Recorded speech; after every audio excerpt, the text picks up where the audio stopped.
নমস্কার বন্ধুরা, কিয়ান্স ব্লগে তোমাদের সবাইকে স্বাগত। আমি খুব ভালো আছি, আশা করি তোমরা সবাই খুব ভালো আছো।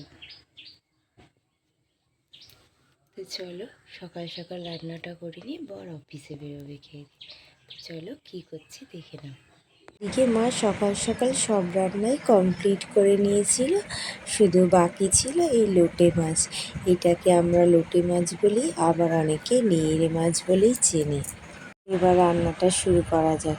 তো এইদিকে সব কাটা আছে, আর এদিকে গ্যাসটা জ্বালিয়ে কড়াইটা বসিয়ে দিয়েছি। এই সাইডে পেঁয়াজ, টমেটো আর লঙ্কাটা কেটে রেখেছি। কড়াইতে পাঁচ ফোড়ন আর কাঁচা লঙ্কা ফোড়নে দিয়ে দিয়েছি। তোমরা শুকনো লঙ্কাটাও দিতে পারো, যদিও বা আমরা শুকনো লঙ্কাটা খাই না, বেশিরভাগ কাঁচা লঙ্কাটাই খাই। তো তারপর পেঁয়াজটা ভালো করে ভাজা হয়ে গেলে তার মধ্যে আদা রসুনের পেস্ট দিয়ে দিলাম। আদা রসুনের পর তারপর দিয়ে দিলাম জিরে গুঁড়ো, ধনে গুঁড়ো, হলুদ গুঁড়ো আর কাশ্মীরি রেড। আর নুনটা তোমরা তোমাদের পরিমাণ মতো দিয়ে দেবে। মশলা কষা হয়ে গেলে যেই দেখবে তেল মতো বেরোচ্ছে, টমেটোটা দিয়ে দেবে। টমেটোটা দিয়ে ভালো করে কষিয়ে নেবে।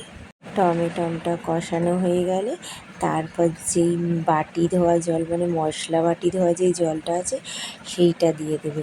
ওটা ফুটে উঠতে না উঠতেই মাছগুলোকে দিয়ে দেবে। বেশি জল যদিও বা না লাগবে, ওই জলেই মাছটা আস্তে আস্তে সেদ্ধ হয়ে যাবে। যদিও বা এই মাছগুলো খুব নরমই হয়। তো এই দেখো আমার লোটে মাছ রান্না করা হয়ে গেছে। তো আজকের মতো ভিডিও এইটুকুনি থাক, টাটা।